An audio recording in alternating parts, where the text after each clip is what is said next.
Officially ruled the city's 12th homicide of the year, and Thunder Bay police are urging any witnesses with home security, business security, dash camera footage, or eyewitnesses in the area to contact the police or Crime Stoppers. The Thunder Bay Police Service officers were initially dispatched to a weapons call after reports of gunfire in the main Arthur Streets area just before 4 p.m. yesterday. When police arrived, they found a severely injured adult male who was transported to the hospital but later pronounced deceased. Several people on scene exited the building and were taken into custody, though their involvement is unclear. Members of the Major Crime and Forensic Identification units are now involved in the investigation, and a police presence remains on scene. Well, Thunder Bay's municipal election is over 2 weeks away, and advanced polling stations and online voting is already open.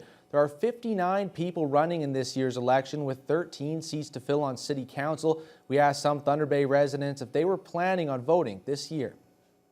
Yes, I'll definitely be voting online. Well, we want to preserve our democracy. In the larger global issues right now, I see democracy at risk in a number of countries, and I think it's really important that we all participate and know what the issues are and become informed. It's a social responsibility. Yeah, I definitely am going to vote. I'm actually probably going to use the online voting. I think that it's important for us as the citizens of Thunder Bay and the surrounding area to vote, because there's a lot of issues at stake, especially in this election because of the pandemic. A lot of stuff kind of came up. I will vote online. I think we all have to vote, and I think online is the greatest thing that we've ever had, because a lot of old people are immobile. They have mobility issue, and they can get their children to help put their vote online. And so hopefully this year seniors will vote in a large number as well. We would just like to apologize for an audio issue on that first story. Just want to confirm that that case is now the 12th homicide of the year. Now moving to our next story, a blast has damaged a key route for Russia's invasion of Ukraine. A section of the bridge linking the Crimean Peninsula to Russian mainland went up in flames early this morning. It is both a strategic and symbolic hit. Genevieve Boschman reports. A massive explosion sparked a fireball that engulfed the Kerch Bridge. Part of the structure collapsed, slumping into the Black Sea. Russian officials say a truck exploded, igniting 7 train cars loaded with fuel on a parallel span, that 3 people were killed. Well, it's huge, both on a strategic level, because that is how the Russians were moving their troops, that is how they were moving their tanks, their weapons, all of that. Russia says the bridge is now damaged, but that some bus and car traffic continues. But it is a symbolic blow. The 19-kilometer bridge links the Crimean Peninsula to mainland Russia and was President Vladimir Putin's baby, inaugurated in 2018 to cement his claim over Crimea. Already at the time of the Tsar's, people dreamed of building this bridge, he said at the time of the inauguration. And now finally, thanks to your work, your talents, this miracle turned true.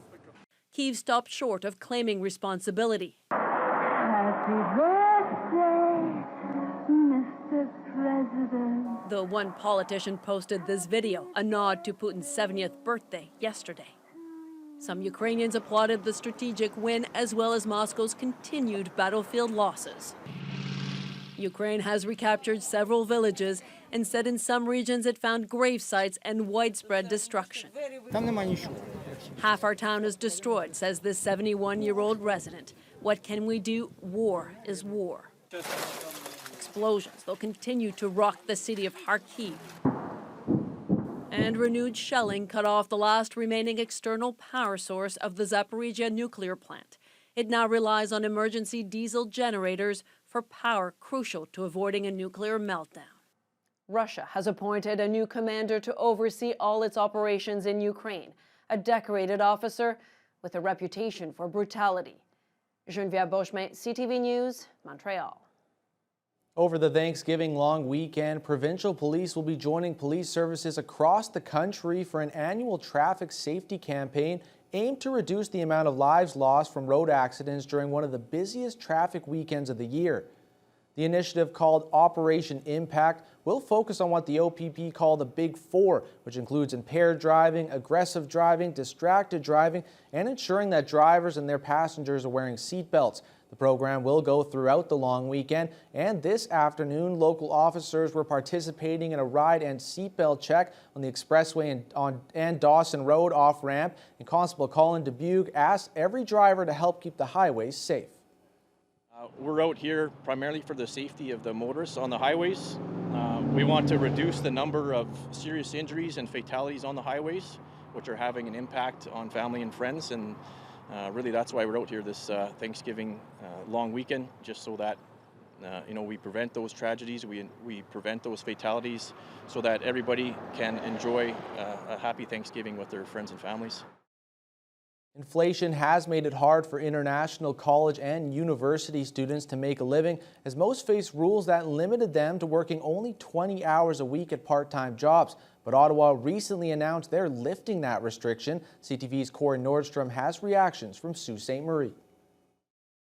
Beginning November 15th, international students studying in Canada won't be limited in the number of hours they can work. I was very excited to listen to this news. International students in the Soo are glad they can soon work more than 20 hours per week off campus. International students have a lot of time, free time, so we can do another jobs, such as some collect jobs that needs weekdays, and they require more than 20 hours of jobs. Inflation has especially impacted these students, and Algoma University officials believe this change is critical. Textbooks, food security, these are all major issues for students that impact their academics, and our international students have been letting the student union know that they need additional financial support. The grocery and rents of houses is too much high in Canada, so I think it could be very beneficial for these students in Canada. Ottawa says not only will this help students pay their bills,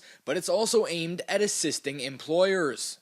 This change is going to help sustain Canada's post-pandemic growth and provide a boost to thousands of employers looking to add to their staff for the upcoming holiday season, particularly in sectors that are facing the most severe labor shortages. Students are looking for more experience in their field of study. This allows them to apply for full-time jobs instead of just only accessing part-time jobs available.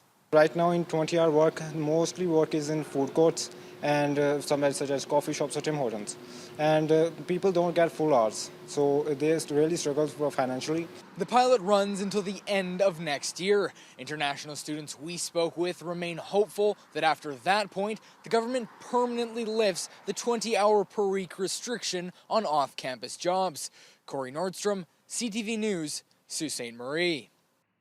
Federal Minister of Indigenous Services Patty Hajdu is weighing in on the alleged undercounting of the Indigenous population in the Thunder Bay area. According to Stats Canada, just over 15,000 Indigenous people were accounted for in the 2021 census. That's an increase of 11.5% from 2016.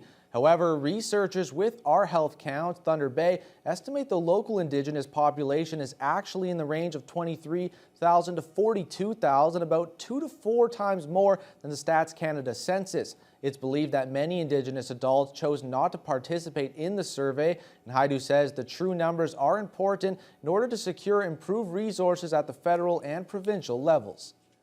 Stats Can is going to have to look at how they get accurate counts of who's living in urban centres so that cities and communities can do proper planning. We do know that the Indigenous population is the only population that's growing at an astronomical rate compared to other non-Indigenous populations, that we need to transform ourselves as communities and understand that this is our population and that everybody deserves a fair chance to succeed, and that when people have confidence that systems and services and design supports are there for them as well, that we're going to have a much stronger community.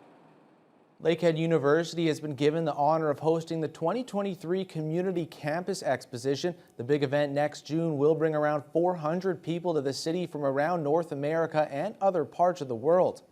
The event was last held in 2017 at Simon Fraser University in BC. It brings together community-based organizations, Indigenous groups, researchers, and students from both grassroots and academic institutions, along with policymakers and more. Andrew Dean is LU's Vice President of Research and Innovation, and he says he's thrilled to be hosting the event and stresses the importance of partnerships and expositions like this. We're really excited about this. I mean, this exposition is, the showcase of community-based research Canada. And I think the most important thing is it's going to give us an opportunity to really show what we're doing in terms of the community, also what the community is doing in terms of us, in terms of research partnerships, social justice, social equity. And it's going to give an opportunity for other people who come to this conference to really learn that, but also to share their practices and to understand the value of community-based research. The Community Campus Exposition will be held from June 5th to 8th at venues throughout the city.